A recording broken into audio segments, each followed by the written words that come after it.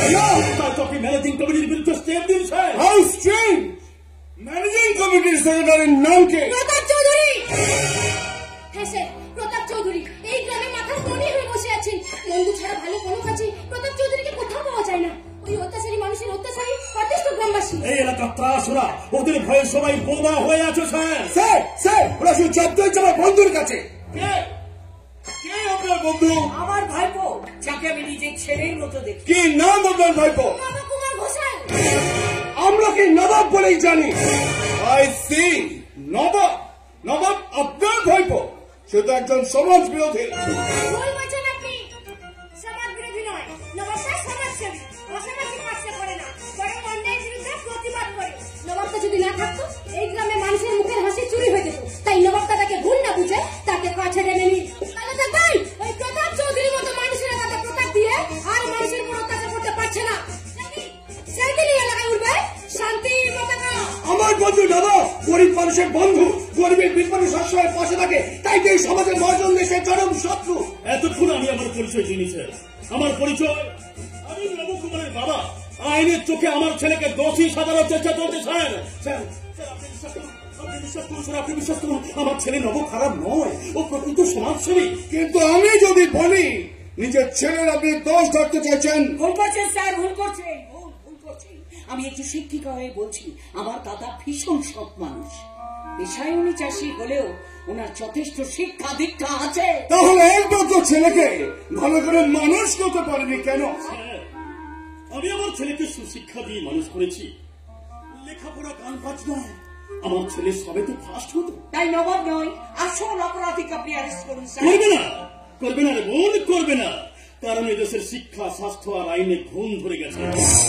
শিক্ষার খুঁড়িতে, স্বাস্থ্যের দেওয়ালে আর আইনের ছাদে যদি ফাটল ধরে, তাহলে সে দেশের উন্নতি কিছুতেই হতে পারে না।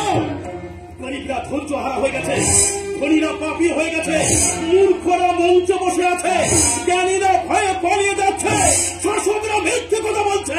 তাই তো এই দেশের মান এত নিম্নগামী হচ্ছে। যোগ্য লোকের যোগ্য সম্মান যদি এদেশে থাকতো,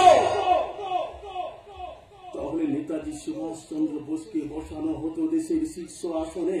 তার মতো মহান বিপ্লবী মানুষকে কোনদিন নিখোঁজ হতে হতো না।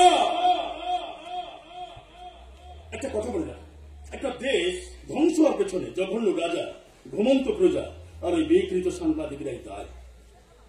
দেশের রাজা যদি চোর ডাকাত হয় আর তার জন্য দেশের প্রজারা কোনো প্রতিবাদ না করে ঘুমিয়ে থাকে, আর সাংবাদিকরা টাকা খেয়ে ভুল সংবাদ ছড়িয়ে দেয়, তাহলে স্বয়ং ঈশ্বর সেই দেশকে কিছুতেই বাঁচাতে পারবে না। তাই বলছি স্যার, আপনি অত্যাচারী মানুষ চলুন, ঘুমন্ত মানুষের ঘুম ভাঙা এই কৃত সাংবাদিকদের অ্যারেস্ট করুন। তাহলে আপনার সম্মান, এই থানার সম্মান, পুলিশ ডিপার্টমেন্টের সম্মান থাকবে না। এক বুক যন্ত্রণা এই বুকটার মধ্যে লুকিয়ে আছে স্যার। আজ থেকে 25 বছর আগে এক ভয়ঙ্কর দুর্যোগের রাতে অবস্থা খুন হয়ে যায়। সেদিন আপনার এই থানায়, আপনার চেয়ারে বসে সেই অফিসার সেই খুনের কোনো তদন্ত করেননি।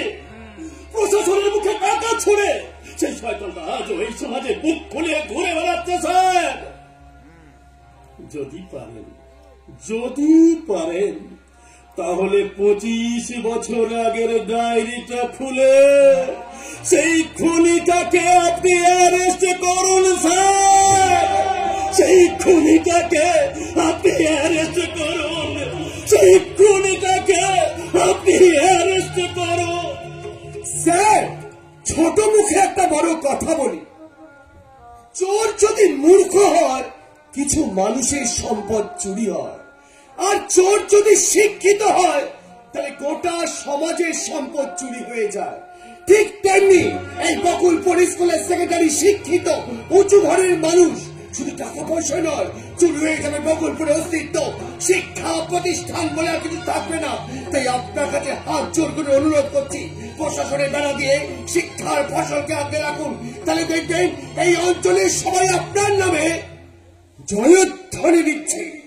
কিন্তু প্রমাণ সহ আমি যদি নবাবকে ধরতে পারি যে সে সমাজ বিরোধী, না, সমাজ বিরোধী নবাব নয়, ও সমাজসেবী। প্লিজ স্যার, এই সমাজে নবাবকে একটু ভালো কাজ করার সুযোগ করে দিন, তার আগে আপনি একটু স্কুলে চলুন। স্যার বিচার করুন স্যার, দেখুন গুন্ডারা আমার কি অবস্থা করেছে, মেরে হাত মচকে দিয়েছে, মাথা ফাটিয়ে দিয়েছে। কে করেছে আপনার এই অবস্থা? ওই নবাব। নবাব আপনি তো আমার সঙ্গে স্কুলে ছিলেন প্রেসিডেন্ট বাবু, ওখানে তো নবাব ছিল না। আপনি চুপ করুন, নিজের ভাই বোকে একটা গুন্ডা বানিয়েছে। বলছেন আপনি? প্রেসিডেন্ট বাবু, আমি আপনাকে বিশ্বাস করি, ভরসা করি। মহিলা বলে আমিও তো আপনাকে সাপোর্ট করতাম, কিন্তু আপনি যে এত বড় একটা চোর আমি কল্পনা করতে পারিনি। সরকারের কাছ থেকে এত টাকা মাইনে পাচ্ছেন, এরপরেও চুরি করতে আপনার বিবেকে মানল না? উনি চুরি করেছেন, আর উনি তো সেক্রেটারি প্রতাপ বাবুর বিরুদ্ধে থানার রিপোর্ট করতে এসেছেন। প্রতাপ বাবুর বিরুদ্ধে রিপোর্ট কেন? প্রতাপ বাবু নাকি স্কুল বিল্ডিং এর টাকা আত্মসাৎ করেছেন। মিথ্যে মিথ্যে মিথ্যে স্যার, সম্পূর্ণ মিথ্যে। প্রতাপ বাবু নন, এই মহিলায় 2 নম্বরই কাজ করতে গিয়ে ধরা পড়ে গেছেন। আমি 2 নম্বরই কাজ করেছি মানে? স্কুল বিল্ডিং এর জন্য যত মাল এসেছে সব ভাউচারে আপনার সই, সব লরিতে মাল কম। 1 নম্বরের বিল করে 2 নম্বরই মাল কিনছেন। স্যার, আমরা স্কুল ম্যানেজিং কমিটি ধরে ফেলেছি বলে এই দিদিমণি নিজের দোষ ডাক্তার থানায় ছুটে এসে। স্যার, আমরা সবাই মিলে প্রতিবাদ করেছিলাম বলে ওর ওই গুন্ডা ভাই বোনা আমার কি অবস্থা করেছে দেখুন স্যার। এই যে স্যার দেখুন, স্যার দেখুন, কোমরে এমন মেরেছে স্যার, হাঁটতে পারছি না, মেরে মাথা পাঠিয়ে দিয়েছে। একটা গুন্ডা দিনের পর দিন এইভাবে গুন্ডামি করে যাবে, আর পুলিশ প্রশাসন চুপ করে থাকবে না? মোটেই না। মমতা দেবী, আপনি আপনার ভাইপো নবাবকে নিয়ে 24 ঘন্টার মধ্যে থানায় দেখা করবেন। আমি ভেরিফিকেশন করার জন্য এখন স্পটে যাবো। বলুন স্যার, ওখানে যারা যারা দেখেছে সবাই সাক্ষী দেবে। স্যার, গুন্ডাটা আপনাকে ভয় পায় না? ভয় পায় কিনা পায় সেটা ঠিক সময় বলতে পারবেন। আগে কেসটার তদন্ত করি, তোর পর বুঝিয়ে দেবো। হেরে গেলাম, হেরে গেলাম স্যার, হেরে গেলাম। এই তদন্তের হাতে দেবীর মৃত্যু হয়ে গেল। তদন্ত করুন স্যার, আমিও আপনাকে বলে রাখছি, আমিও কিন্তু সহজে ছাড়বো না। ওপর মহলে যত দূর যেতে হয় আমি যাব, তবু মিথ্যার পায়ে আমি মাথা নিচু করবো না। আমরাও ছাড়বো না স্যার, আপনি শুধু আমাদের পাশে থাকুন, এই চোরটাকে আমরা স্কুল থেকে পালাবো। স্যার, এই মহিলা স্কুলটাকে এবার ধ্বংস করে দেবে। তাই তো না, বদলি চাই, বদলি চাই, বদলি চাই, বদলি চাই, বদলি চাই। চুপ করুন, চুপ করুন, আপনারা চুপ করুন। আমি চোর নই, আমি চোর নই, আমি এই বিদ্যালয়ের মা। মা কখনো খারাপ হতে পারে না, পারে না, পারে না।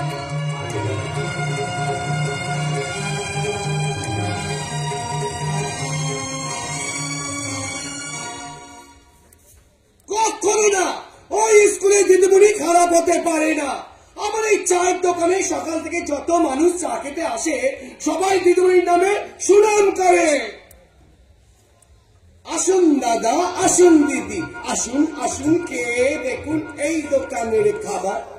একবার খেলে ঘুরে ফিরে আসতে হবে আবার। আসুন দাদা, আসুন দিদি।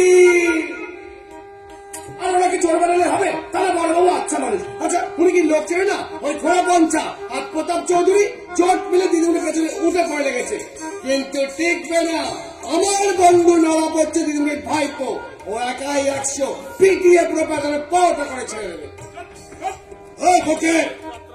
আমাদের দুজনের জন্য তোর কড়া করে চা বানাতো, সারা এক চুমুকে ব্রেনটা চমকে যায়। টাকা পৌঁছে না, তোমাকে 4 টাকা বাকি পড়ে গেছে, বুঝতে তো পারছো সামান্য চা বিক্রি করে সংসার চলে, আগে টাকা দিয়ে দাও। এই তো সাহস তো কম না, তুই আমাকে চায়ের দাম চাইছিস, তাদের চা দে, তাদের চা দে। বললাম তো টাকা না আমি চা দেবো না। সারা এখানে বলে চা বিক্রি বন্ধ করে দেবো। কেন? এটা কাউ জায়গা নাকি? এটা পিডব্লিউডির জায়গা। আপেলা মারবি না, এলাকাটা কাদের? সারা আমাদের। এখানে ব্যবসা করতে গেলে ট্যাক্স দিতে হবে। আরে সব ব্যবসাদার ট্যাক্স দিচ্ছে, তুই দিবি না? মানে তোমরা অন্যায় ভাবে টাকা বের করো, কি কারণে তোমার টাকা নেবে? তারপরে বলতে চাইছো চোর চোর মুলুকটা। এই ভটকায় একটা কথা কান খুলে শুনে রাখ, আমার নাম প্রতাপ লালা। আমাদের সঙ্গে পেঁয়াজি করলে না, দেখিস দেখিস হাতে কি আছে, এটা দিয়ে না করে দেবো একদম ফালা ফালা। মাঝে মাঝে ছেড়ে চা দিবি কেন বল? বললাম তো বকে টাকা না দিলে আমি চা দেবো না। এই সারা ব্যবসা তো এই, আমি নবাব তাকে সব বলে দেবো। আমি কিন্তু নজর সব পড়ে দেবো। এই বল বল, আমি চা ঠিক আছে, আমিও দেখবো গরিবকে মেরে কত শান্তি পাও। এই দেখো বম্বে মেলে আসছে, দানা মেলে আসছে। মাটাকে এলাকায় নতুন দেখছি বলে মনে হচ্ছে। কি করো, আগে গাড়িটাকে ভিড়তে দাও, তারপর দেখছি। এই যে ফকটে চা খাচ্ছ খাও, এখানে করে ঝামেলা করতে এসো না, বিশেষ করে মহিলাদের পেছনে লেগো না, আমার দোকানে বদনাম হয়ে যাবে। খুলিস তো সারা চা বিক্রি, তার আবার বাদ না।